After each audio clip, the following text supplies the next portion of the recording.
Selamat bertemu kembali. Hari ini kita akan belajar tentang pemrograman web dengan konsep yang sederhana, yaitu pengenalan server-side scripting.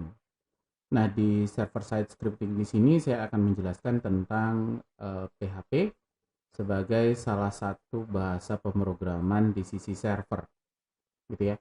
Nah, kemarin kita telah belajar tentang HTML, JavaScript, dan juga CSS yang keseluruhan jalan atau akan dijalankan di sisi klien. Sedangkan PHP di sini akan dijalankan di sisi server. Nah, PHP itu sendiri memiliki kepanjangan atau dia akan berulang, namanya adalah PHP Hypertext Preprocessor. Jadi PHP ini adalah salah satu bahasa pemrograman yang sifatnya open source, jadi bisa dikembangkan, kemudian banyak forum yang membahas, dan dia juga cross platform. Jadi dia bisa berjalan di sisi Windows, dia juga bisa berjalan di Linux, ataupun di sistem operasi yang lain.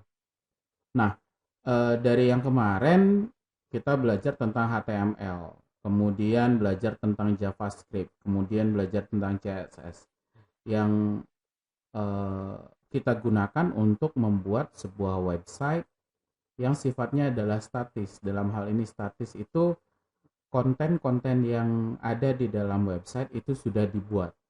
Nah, ketika kita mau mengubah kontennya, maka kita harus mengubah kode program, baik itu di HTML ataupun di JavaScript-nya. Nah, kalau misalkan kita mau membuat sebuah website yang dinamis, maka kita perlu bantuan database atau basis data. Jadi dari database di sini, ketika kita ubah datanya di database, di websitenya pun itu juga akan berubah tanpa kita harus mengubah kode program, gitu ya. Nah, baik itu menambah, menghapus, maupun itu mengubah data yang ada di database, kode program tidak akan berubah. Bahkan kalau misalkan teman-teman membuat sebuah website, website yang kita buat bisa jadi up to date. Misalkan hari ini saya sudah update halaman profil saya misalkan. Kalau website statis ya saya harus mengubah HTML dan CSS-nya atau JavaScript-nya. Tapi kalau di sini saya tinggal merubah database-nya, hanya input data saja. Nah, hal ini akan berguna ketika pengguna websitenya adalah bukan seorang yang ahli di bidang IT, bahkan mungkin tidak di bidang pemrograman, gitu ya. Karena website yang kita buat dia tidak selalu digunakan oleh orang yang jago IT. Operator pun bisa menggunakan. Nah, di sini kita memerlukan bantuan PHP. Kalau HTML langsung mengakses database, dalam hal ini misalkan MySQL, itu tidak diizinkan atau tidak, agak susah untuk dilakukan. Mungkin bisa dikatakan tidak mungkin gitu ya.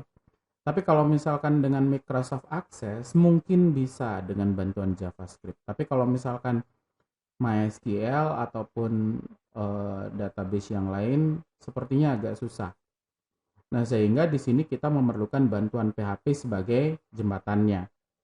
Nah, HTML akan menampilkan informasinya, kemudian PHP akan berkomunikasi dengan database. Misalkan saya mau mengambil seluruh data yang ada di seluruh data mahasiswa yang ada di dalam database. Nah, di sini PHP akan mengambil data dari database. Ketika saya klik menu HTML-nya gitu ya, klik menu data mahasiswa, maka dia akan menjalankan PHP-nya.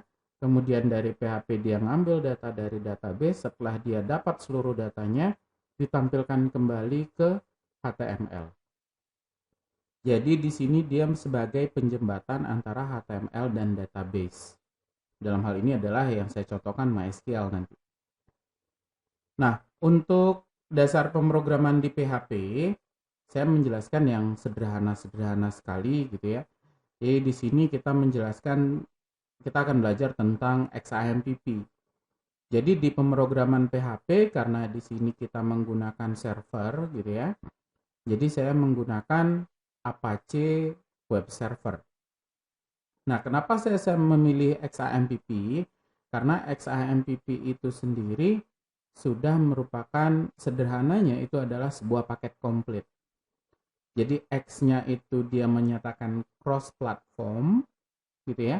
Kemudian A-nya itu adalah Apache web server, kemudian M-nya itu adalah MySQL atau MariaDB, kemudian P-nya adalah PHP, dan satu lagi adalah Perl, PERL gitu ya, bahasa pemrograman.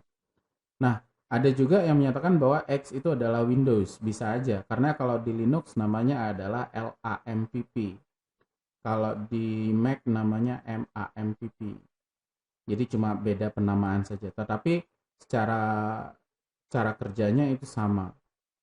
Nah, bagi yang sudah advance mungkin bisa install Apache-nya sendiri, kemudian install MySQL servernya juga sendiri, gitu ya, untuk implementasi. Jadi di sini saya menggunakan XAMPP. Nanti kita setting di bagian XAMPP control panel untuk menjalankan Apache dan MySQL-nya. Kemudian nanti kita akan menjelaskan atau kita diskusikan tentang variabel, kemudian tentang dasar pemrograman if else, kemudian ada switch case, kemudian ada looping, for, while, dan do while, kemudian mengirim data dari sebuah form gitu ya, kemudian ada function, dan satu lagi nanti adalah array. Nah, tampilan untuk XAMPP control panel itu seperti tampak di video gitu ya, di layar, bahwa di sini kita memiliki modul Apache. Apache di sini adalah web server tadi. Di sini harus running, ditandai dengan portnya sudah aktif, kemudian di sini actionnya adalah stop. MySQL-nya juga sama, dia sudah aktif, portnya juga sudah aktif, kemudian di sini tombolnya adalah stop. Kalau FileZilla, Mercury, dan Tomcat itu di sini kita masih tombolnya adalah start. Jadi kita perlu menjalankan tombolnya gitu ya. Tapi karena kita di sini menggunakan Apache dan MySQL, jadi cukup dijalankan itu saja. Nah, kemudian kita lanjut ke variabel. Di dalam PHP itu dia tidak secara langsung menggunakan tipe data, gitu ya. Tetapi tetap dia menggunakan tipe data. Misalkan teman-teman pernah mendengar tipe data namanya adalah integer. Kemudian teman-teman menggunakan float misalkan, atau floating point number. Nah, di sini tipe data yang bisa digunakan oleh PHP itu adalah string, integer, float, kemudian ada boolean, kemudian ada array, kemudian ada object, dan ada null, gitu ya. Nah, di sini semua variabel yang dibuat itu diawali dengan tanda dolar. Kalau misalkan di bahasa pemrograman yang lain mungkin ada int nilai, kemudian string nama gitu ya. Nah, kalau di sini kita menggunakan dolar nilai, dolar nama tanpa menggunakan tipe datanya atau tanpa menuliskan tipe datanya. Nah, ketika kita isi bahwa itu menunjukkan tipe datanya sesuai dengan data yang dimasukkan. Kemudian aturan-aturan dalam penamaan variabel. Nah, ini harusnya sama dengan bahasa pemrograman yang lain gitu ya.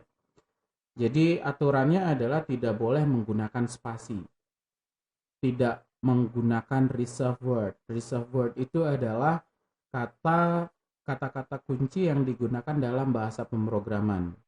Misalkan if, else, switch, case gitu ya. Jadi saya tidak bisa menggunakan dollar case, dollar if, itu nggak boleh. Gitu ya. Kemudian tidak menggunakan karakter khusus, gitu ya. Jadi di sini saya tidak menggunakan tanda dolar, dolar digunakan gitu ya, maaf. Tanda pagar, tanda @ kemudian ada tanda persen, tanda bintang. Jadi karakter khusus tidak digunakan. Kemudian PHP sifatnya adalah case sensitive.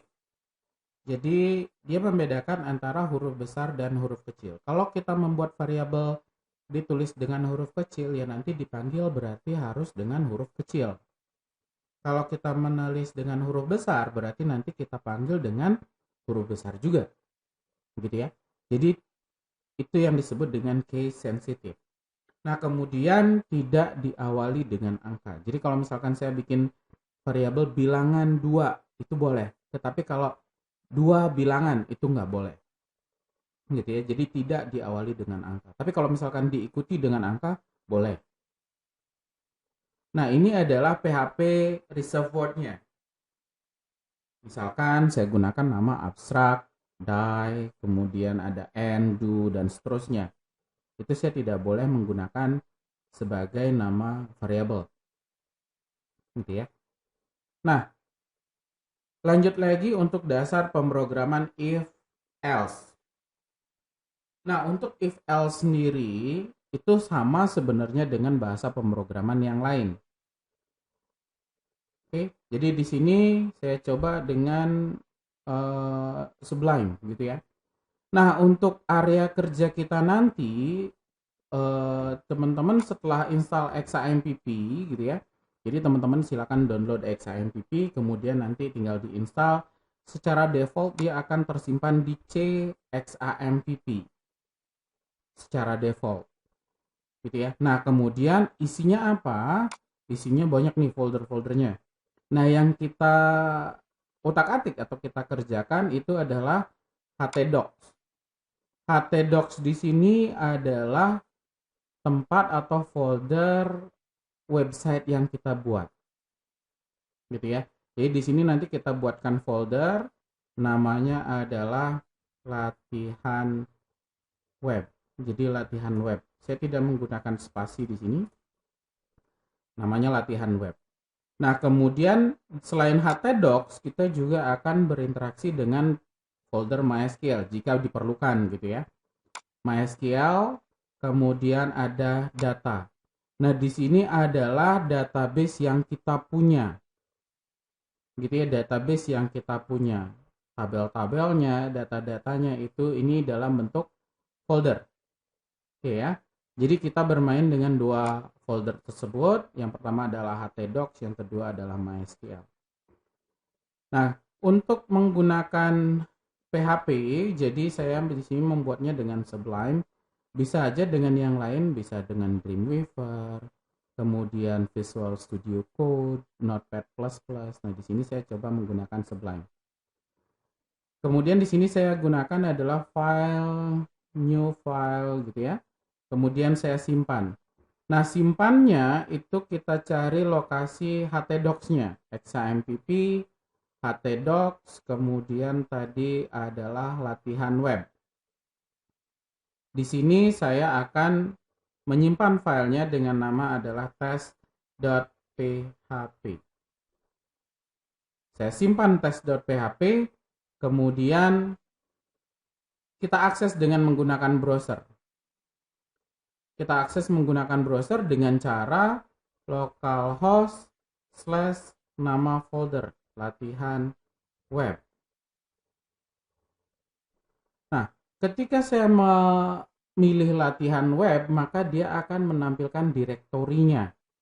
Karena tadi saya hanya baru membuat test.php, maka di latihan web di browsernya juga akan terlihat test.php. Dengan catatan bahwa XAMPP-nya sudah jalan di bagian Apache-nya dan juga di bagian MySQL-nya biar aman, gitu ya.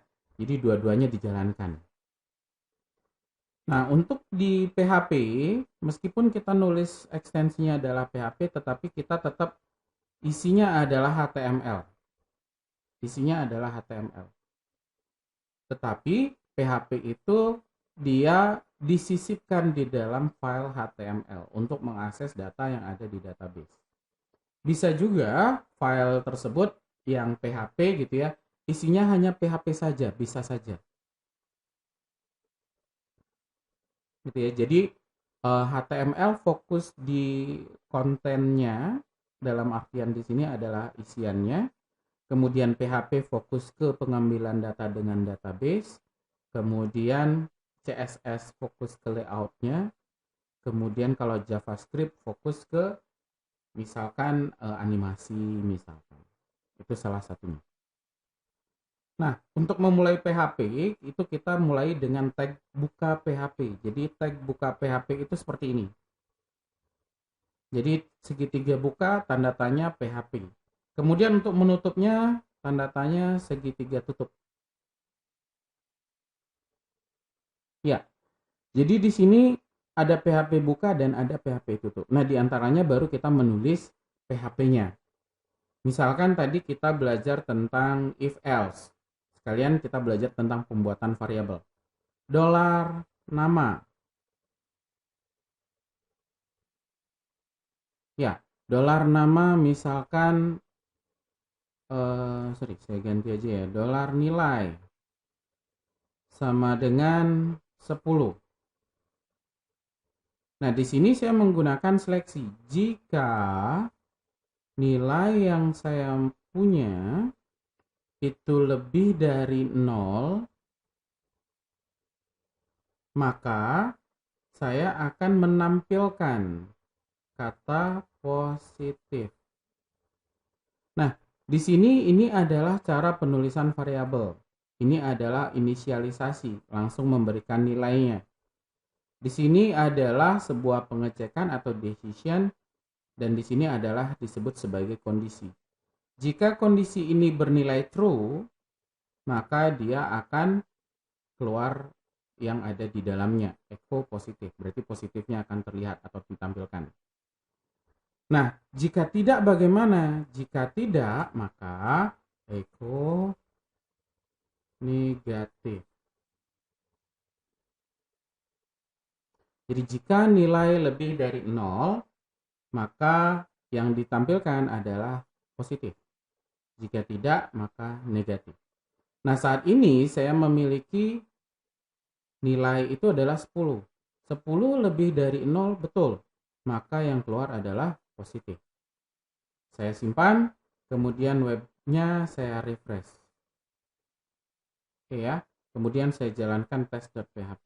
Hasilnya adalah positif. Sesuai dengan yang kita perkirakan. Nah, bagaimana kalau misalkan di sini saya isi minus 10? Jika nilai lebih dari 0, minus 10 lebih dari 0 tidak, maka dia tidak akan jalan ke sini. Jika tidak, maka dia akan menampilkan yang ada di sini. Sehingga hasilnya adalah negatif. Karena di sini belum disimpan ya. Belum disimpan tandanya adalah masih ada bulat di sini. Saya simpan, kemudian saya refresh, negatif. Nah, ini adalah logika if else yang sederhana. Bagaimana dengan kondisi jika nilainya adalah 0? Jika nilai lebih dari 0. 0 lebih dari 0, enggak, dia sama dengan. Maka yang keluar adalah negatif. Nah, secara real 0 itu bukan negatif, 0 itu juga bukan positif. Jadi bisa dikatakan dia netral. Sehingga jika di sini jika nilai lebih dari 0, enggak lebih dari 0. Maka di sini kejadiannya. Jika tidak, masih ada dua kemungkinan. Bisa jadi dia negatif, bisa jadi dia 0. Jadi di sini jika nilai kurang dari 0, maka echo negatif. Jika tidak, maka saya tampilkan adalah 0. Jadi di sini nilainya itu adalah 0. 0 lebih besar dari 0 enggak? Oh, berarti masuk di jika tidak. Jika tidak, ternyata dicek lagi. Jika nilainya kurang dari 0, maka dia negatif. Jika tidak, maka dia 0. Nah, di sini baru dia akan nampilnya adalah 0. Saya simpan dulu. Kemudian saya jalankan. 0. Oke. Nah, ini mirip seperti anak tangga. Jika ini, maka ini. Jika tidak, maka dia ngecek lagi. Kemudian di sini dicek lagi. Jika ini, maka ini. Jika tidak, seperti ini lagi. Dia akan bertingkat. Nah, ini disebut sebagai if else bertingkat. Gitu ya. Jadi kalau kondisinya di bagian else.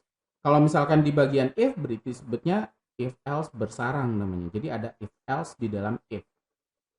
Nah, karena di sini adalah bertingkat, maka di sini bisa disederhanakan penulisannya. Karena ini menjadi satu kesatuan, maka kurung kurawal bukanya saya bisa hapus. Yang juga di sini juga sama. Nah, kemudian saya buat dia ke depan dan yang di sini saya delete. Nah, ini adalah yang bertingkat tadi. Jika nilai lebih dari 0, maka positif. Jika tidak, dicek lagi. Gitu ya. Jadi ini adalah yang bertingkat. Ini munculnya if, else if, else if, else if, dan seterusnya. Nah, otomatis si program akan menggunakan resource yang lumayan banyak, lumayan besar. Karena secara logikanya ketika kita naik tangga, itu akan lebih capek dibandingkan dengan kita naik lift. Sekarang misalkan saya naik tangga dari lantai 1 saya mau ke lantai 4. Sampai di lantai 2 saya nanya, sudah lantai 4 belum? Belum. Naik lagi. Sudah lantai 4 belum? Sampai di lantai 3 belum. Naik lagi. Sampai di lantai 4. Sudah di lantai 4 belum? Iya sudah. Baru saya berhenti. Nah kalau naik lift nggak dari lantai 1, klik, kita masuk, kemudian kita tekan lantai 4, dia akan melewati lantai 1, tapi dia tidak melakukan pengecekan. Lantai 2, kemudian lantai 3, kemudian lantai 4. Ketika sampai lantai 4 dia berhenti. Begitu ya. Jadi kalau yang ini adalah bertingkat, kalau yang model liftnya adalah yang berikutnya, yaitu adalah switch case. Jadi yang kita switch itu adalah variabelnya. Misalkan, kalau misalkan variabel tersebut nilainya adalah 1, maka yang dijalankan adalah statement yang ada di case 1. Setiap case memiliki break. Jadi kalau misalkan 1, dia akan menjalankan case 1 dan ibaratnya break ini adalah remnya. Jadi ketika sudah nyampe rem dia berhenti. Case 2, kalau misalkan nilainya adalah 2, maka dia akan masuk di 2 saja, satunya enggak. Kemudian break, dia berhenti. Nah, kalau misalkan di case 1 tidak ada break, maka ketika saya milih 1, yang keluar adalah 1, 2, break. Jadi ketika dia ketemu break, baru dia akan berhenti. Gitu ya. Nah, kemudian setiap switch case, umumnya dia memiliki nilai defaultnya. Kalau selain yang ada di sini bagaimana? Misalkan yang saya pilih adalah 3. 3 nggak ada di case-nya. Maka yang keluar adalah default. Kalau misalkan 4 yang dipilih, 4 juga nggak ada. Yang keluar adalah defaultnya. Gitu ya. Jadi ini adalah switch case. Kalau logika saya ini adalah sebuah lift. Oke. Nah, kalau misalkan di contoh program tadi mau diisi komen boleh. Kalau komen untuk single line comment menggunakan slash 2 kali. Maka bagian yang ada slash 2 kali itu tidak akan dieksekusi oleh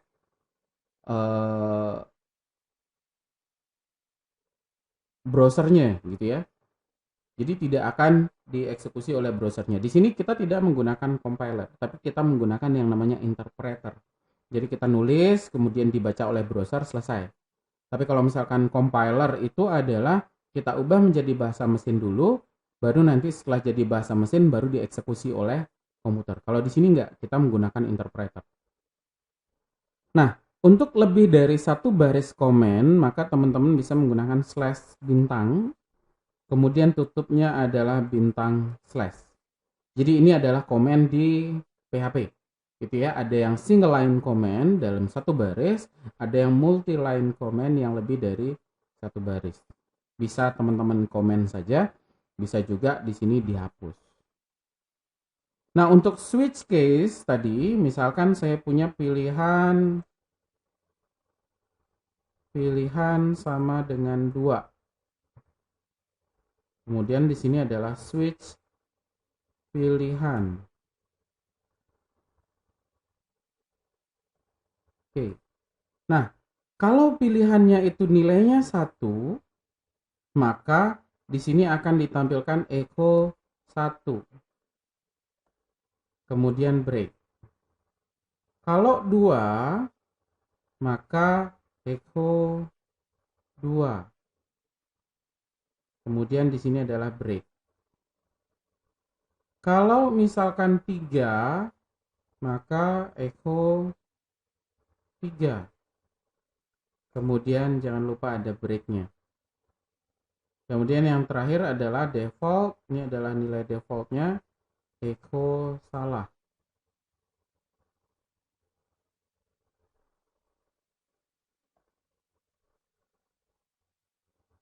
Kemudian break. Nah, di sini karena pilihannya yang saya isi nilainya adalah 2, maka dia akan masuk ke 2. Kemudian karena di sini ada break, maka dia akan berhenti. Gitu ya. Jadi di sini saya coba jalankan programnya. Oke, ada yang salah di line 19. Jadi ketika ada error, kita baca errornya unexpected break ya. Di sini line 19. Kita cek line 19. Ada yang line 19 enggak? Oh, ada. Kesalahannya di sekitar angka 19. Jadi kesalahannya ada di sini karena kurang titik koma. Nah, jadi kita baca dulu kesalahannya itu apa, baru kita cek di codingnya. Saya refresh, jadinya 2. Jadi sesuai dengan yang ada di sini. Kalau misalkan break di 2 itu nggak ada, jadi ibaratnya saya mau naik lift, di lantai 2 nggak ada remnya, maka dia akan lolos ke lantai 3. Jadi di sini 2, 3 yang keluar. Jadi ini menyebabkan setiap case harus ada breaknya. Nah, bagaimana kalau misalkan pilihan ini saya masukkan adalah 6? 6 nggak ada di case-nya, tapi ada defaultnya, sehingga nanti ketika yang dijalankan seperti ini, maka dia akan masuk ke bagian default. Bukan 1, bukan 2, bukan 3, tetapi dia masuk ke default. Di sini akan hasilnya adalah salah. Oke, ini adalah switch case. Kalau logika saya, ini adalah yang lift, sedangkan if, else if itu adalah tangga. Nah, di sini kalau menggunakan switch case, dia akan lebih cepat prosesnya. Cuma kalau misalkan cuma 3 if else gitu ya nggak akan terasa. Gitu ya. Jadi ini adalah yang disebut dengan switch case. Nah, yang berikutnya ini adalah looping. Looping yang pertama, umumnya kita memiliki 3 buah looping gitu ya yang standar. Ada for, ada while, ada do while. Untuk yang pertama saya menjelaskan tentang for. For atau looping dia pasti memiliki 3 komponen ini. Meskipun ada looping for each gitu ya, tapi minimal teman-teman mengetahui 3 dasar tersebut. For, while, dan do while.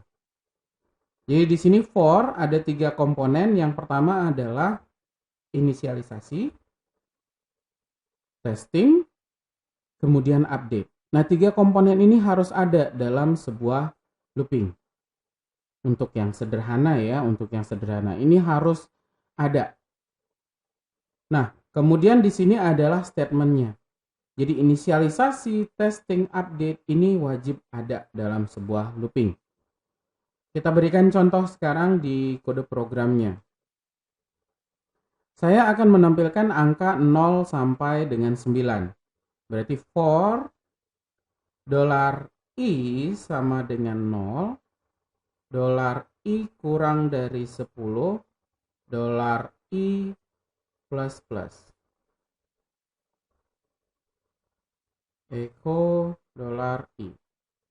Nah, di sini prosesnya adalah inisialisasi. Untuk i sama dengan 0. Kemudian dia masuk ke tahap testingnya. 0 kurang dari 10, betul, maka dia akan echo, menampilkan 0-nya. Kemudian i plus plus, 0 ditambah 1, jadinya 1. 1 kurang dari 10, betul, dia akan ditampilkan. I plus 1, 2. 2 kurang dari 10, betul, tampilkan 2. Begitu seterusnya. Kemudian 8. 8 kurang dari 10, betul, keluarlah 8. atau cetaklah 8, kemudian 8 tambah 1, 9, 9 kurang dari 10, betul? Sehingga di sini tampil 9, kemudian tambah 1, 10, 10 kurang dari 10 tidak, maka dia akan keluar dari loopingnya. Jadi ini adalah kondisi yang for. Nah, kemudian kita coba di programnya. Ya, jadi di sini dia akan menampilkan bilangan dari 0 sampai dengan 9. Nah, bagaimana kalau misalkan inisialisasinya nggak ada? Ibaratnya saya mau looping, tapi saya mulainya dari mana? Jadi di sini dia akan error. Oke ya.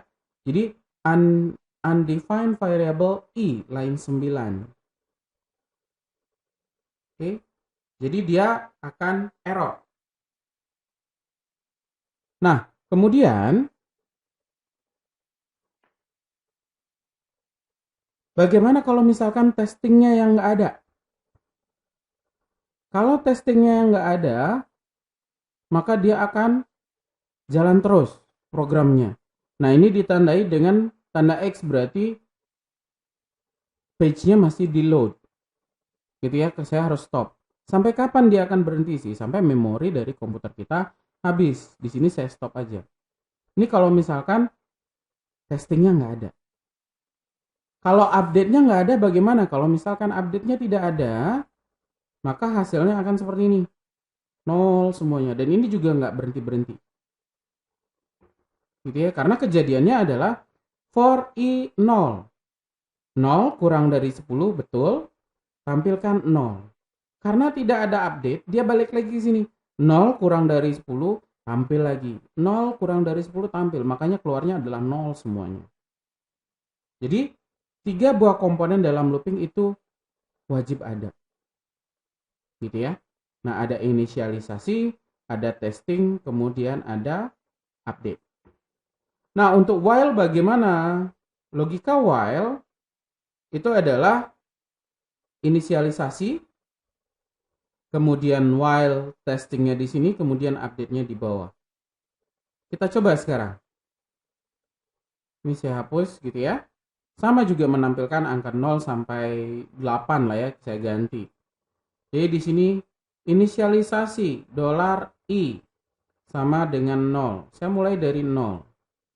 Ketika $i kurang dari 9. Kalau tadi kan kurang dari 10.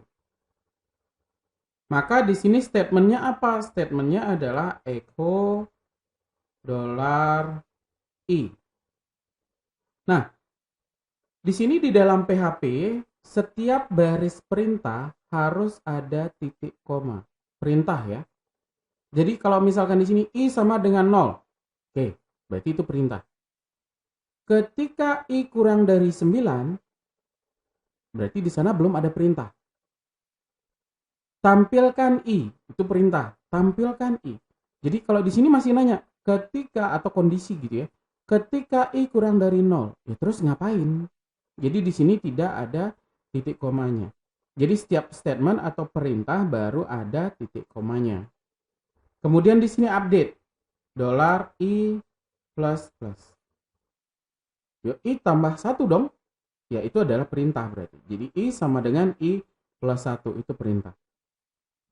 Nah sehingga kalau misalkan dilihat dari hasil programnya, jadinya adalah 0 sampai 8. Karena kita batasi sampai 9 tadi ya. Oke, ini adalah yang while.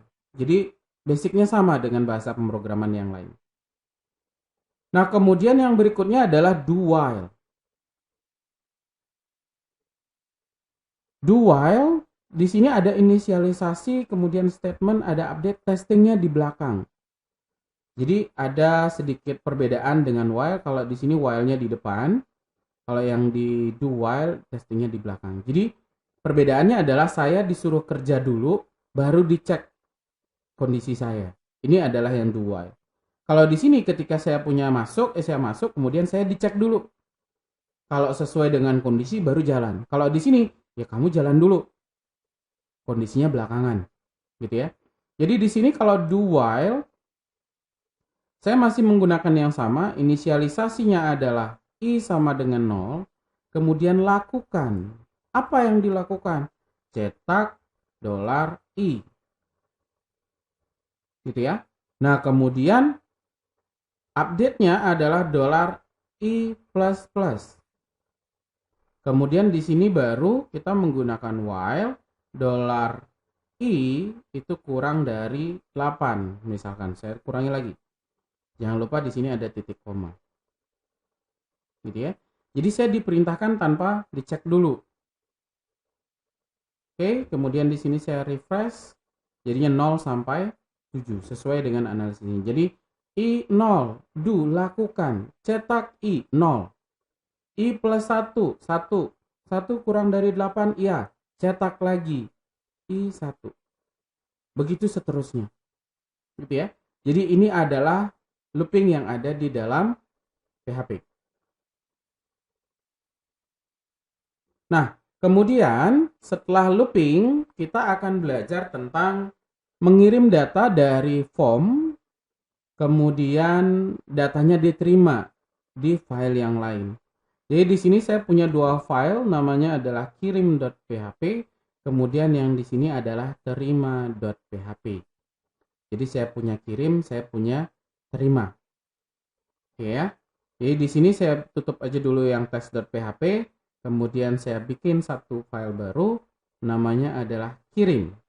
Kirimnya dulu saya buat. Kirim.php.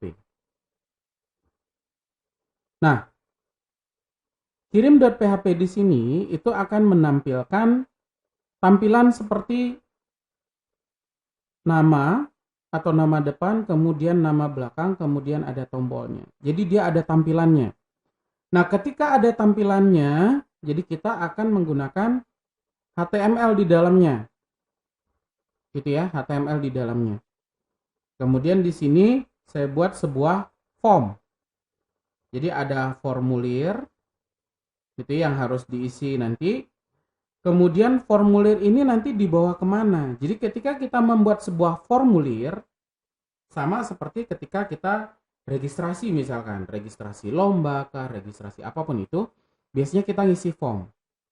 Setelah diisi dibawa kemana? Oh, dibawa ke meja pendaftaran. Maka di sini saya gunakan adalah terima.php.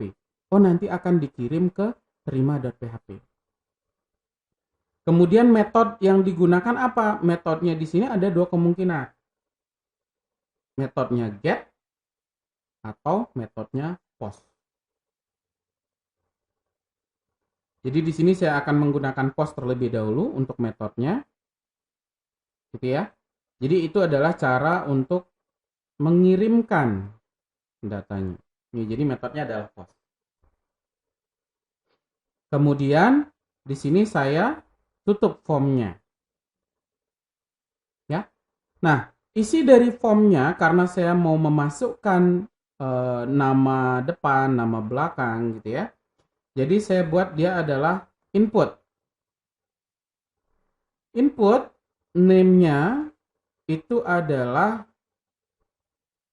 nama dengan huruf besar. Gitu ya. Tipenya itu ketika saya mau masukkan nama, tipenya apa? Teks atau password.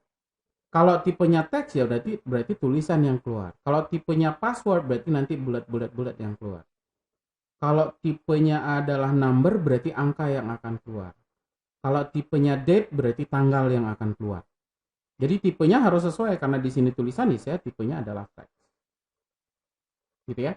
Ini adalah untuk namanya. Nah, kemudian yang berikutnya adalah input. Type-nya juga sama, type-nya adalah teks. Kemudian name-nya itu adalah belakang.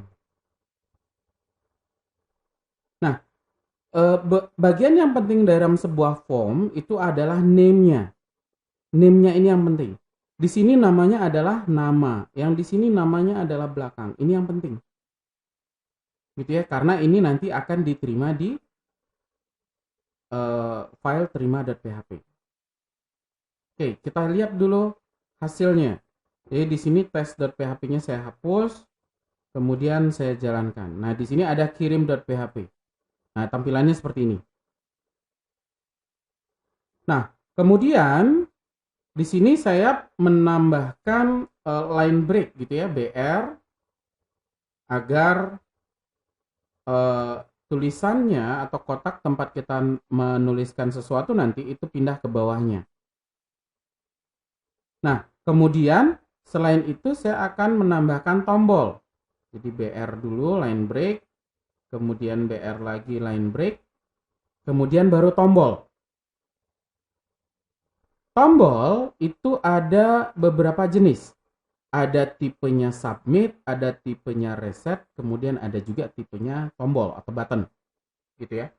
Jadi di sini saya gunakan tipenya adalah submit. Kemudian tulisannya adalah kirim. Oke ya. Jadi di sini ketika saya refresh, kirimnya udah keluar nih tulisannya. Terus di sini isiannya apa? Jadi belum ada namanya nih isiannya. Jadi di bagian nama saya isi placeholder. Placeholder itu adalah untuk tulisan di awal gitu ya. Masukkan nama. Sehingga di sini kalau misalkan ada placeholder bedanya masukkan nama. Yang ini nggak ada. Kalau kita nulis ya kita nulis biasa. Tetapi di sini ada tulisan sebelum kita memasukkan. Di bagian name belakangnya juga sama. Placeholder nama belakang. Oke, jadi di sini ada masukkan nama, ada nama belakang. Nah, ini kita buat di dalam kirim.php. Nah, setelah kirim.php, kita punya yang namanya terima.php. Terima ini akan menerima data yang dikirimkan dari formulir tadi. Jadi saya buat file baru, saya simpan, namanya adalah terima.php. Oke. Nah, ketika terima.php, karena di sini terima tidak ada tampilannya, boleh-boleh saja saya membuatnya adalah langsung PHP jika dia tidak menggunakan tampilan. Kalau misalkan menggunakan tampilan, berarti tetap ada HTML-nya. Gitu ya. Jadi di sini PHP, kemudian saya terima dulu nama depan, itu yang dikirim dari form kirim tadi. Metodenya apa? Metodenya tadi adalah metodenya adalah post. Sesuai dengan metode yang ada di formnya. Metodenya adalah post. Berarti di sini adalah $_post. Terus yang dikirim apa untuk nama depan? Nama depan yang dikirim namanya adalah nama atau name-nya adalah nama. Jadi di sini nama harus huruf besar, harus sesuai dengan nama yang ada di sini. Kemudian ada nama belakang. Nama belakang ini juga sama $_post. Tadi di sini dikirimnya dengan nama, name-nya adalah belakang. Belakang. Oke. Nah, nama depan sudah saya tangkap, nama belakang juga sudah saya tangkap. Kemudian saya tampilkan echo selamat datang gitu ya.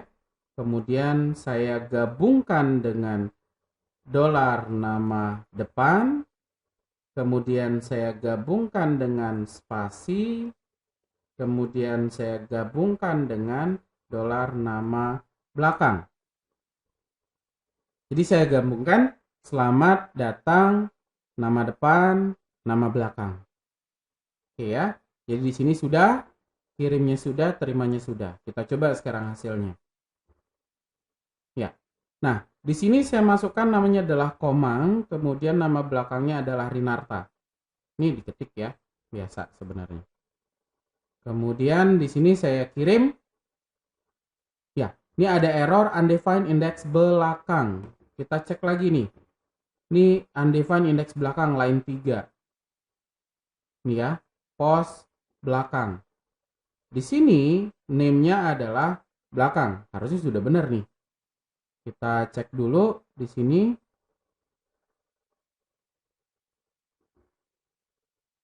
Oke ya. Jadi saya refresh dulu.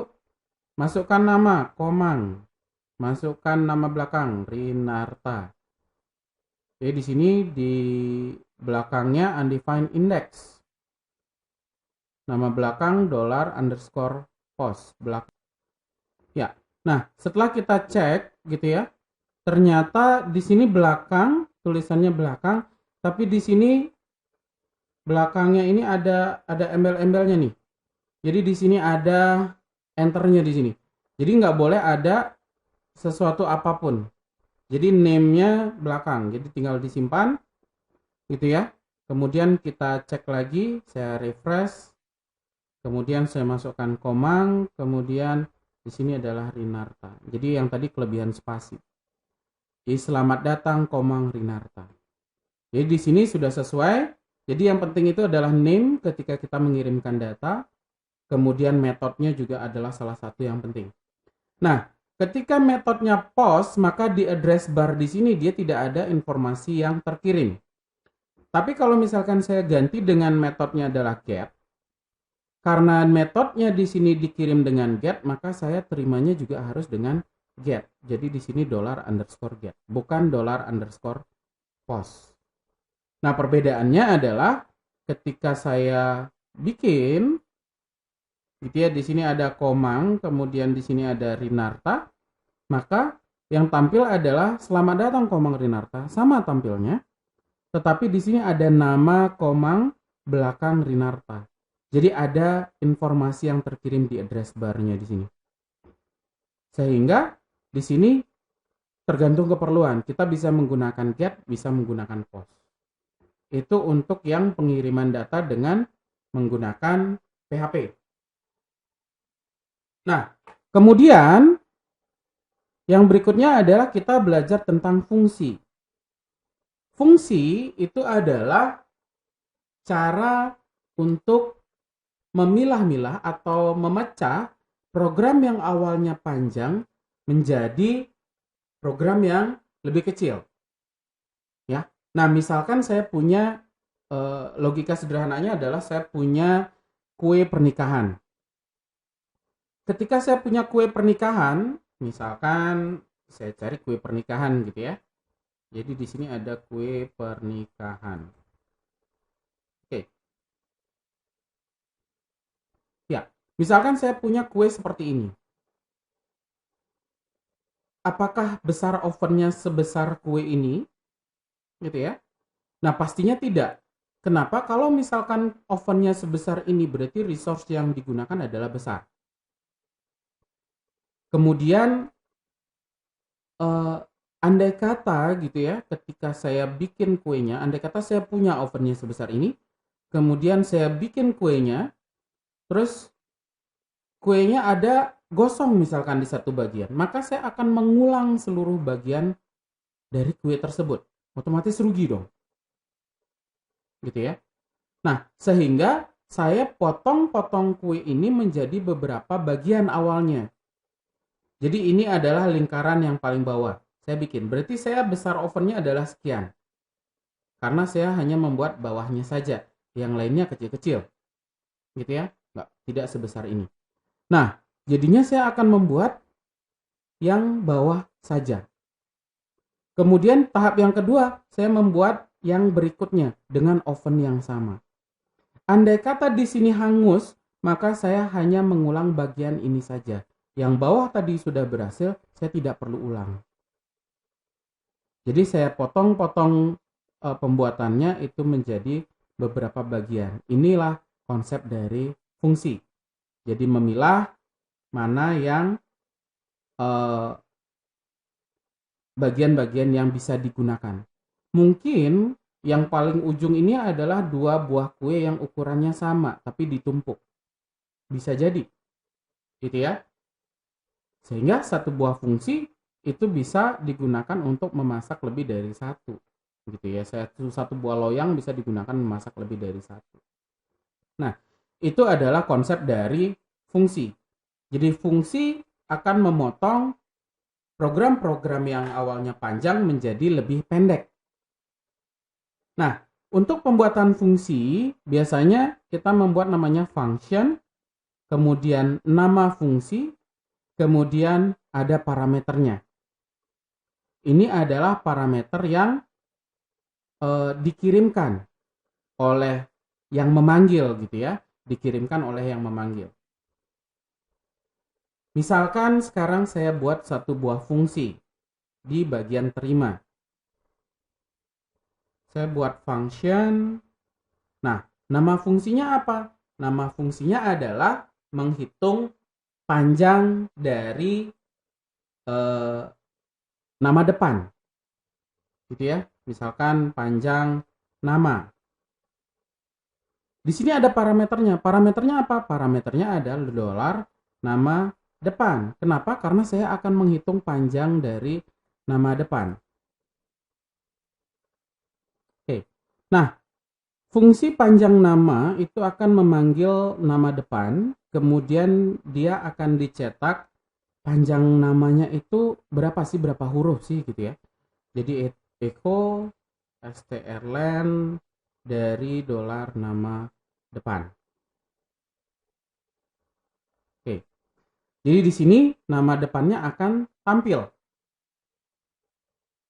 Gitu ya. Jadi ketika dia dipanggil, gimana dia dipanggil? Saya panggil si function nama depan itu di sini. Jadi panjang nama, ini ada sedikit kesalahan. Untuk nama depannya sebenarnya bisa digunakan apa saja gitu ya.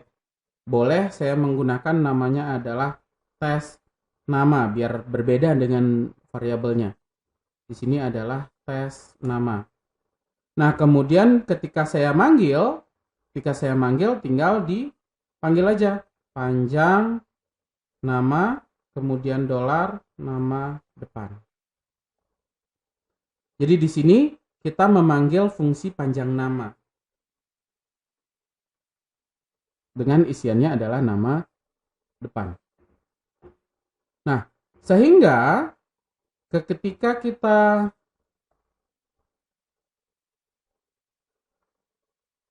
mengisi di sini gitu ya. Saya refresh, kemudian di sini namanya adalah Komang, kemudian Rinarta. Di sini ada 6.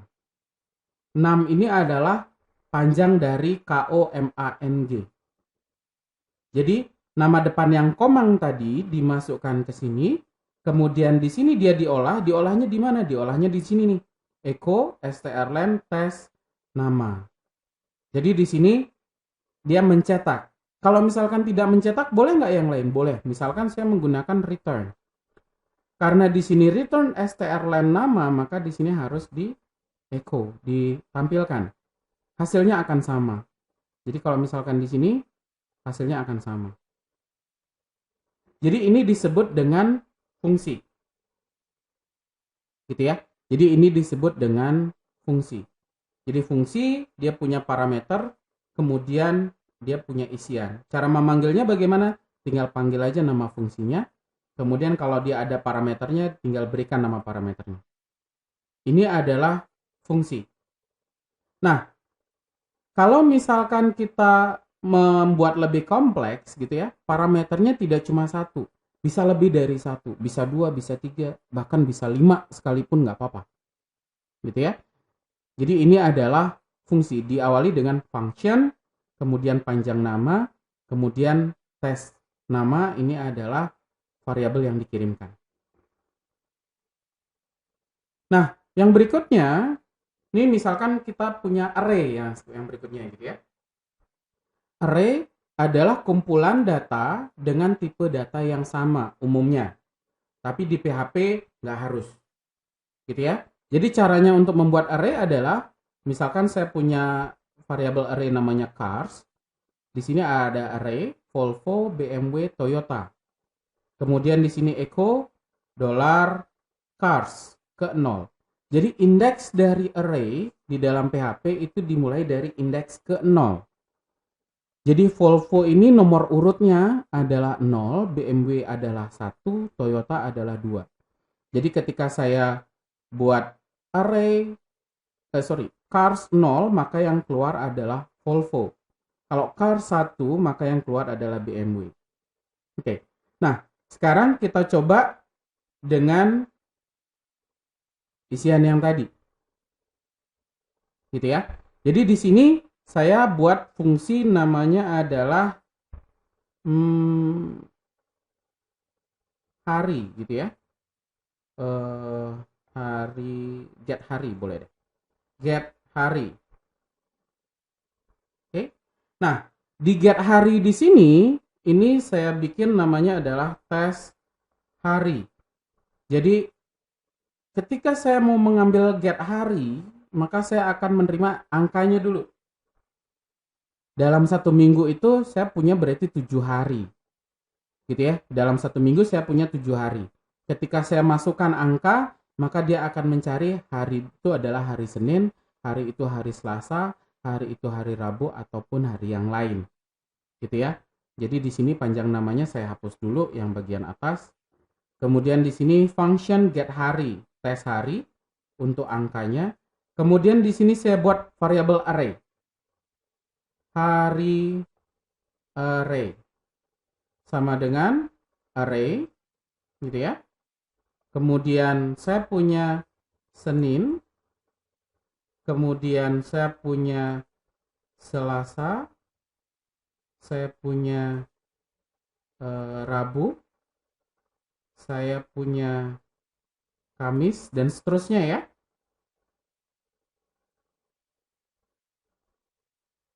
Di sini sampai dengan Minggu.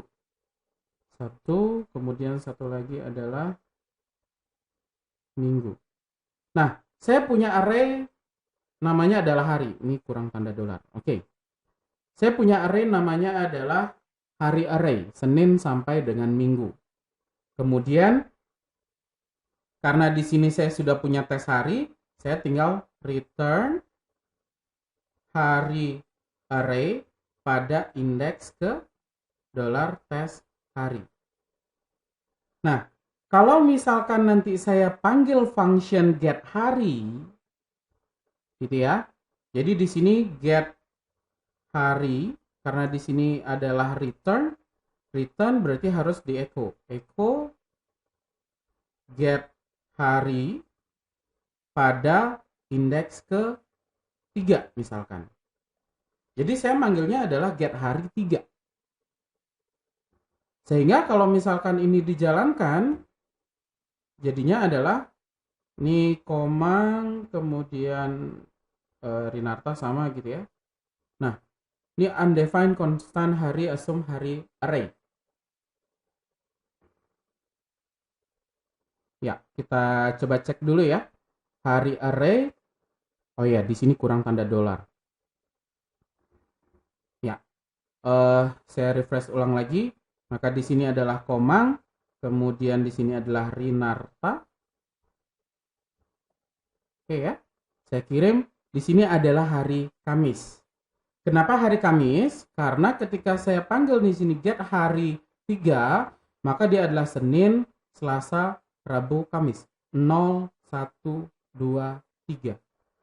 Jadi di sini disebut dengan function, yang di sini adalah array. Jadi kita sudah menggabungkan antara function dengan array. Oke, jadi itu kira-kira dasar untuk pemrograman PHP yang kita gunakan, gitu ya. Jadi kita lanjut lagi nanti di pertemuan berikutnya, di materi yang berikutnya juga dengan konsep yang sederhana. Terima kasih.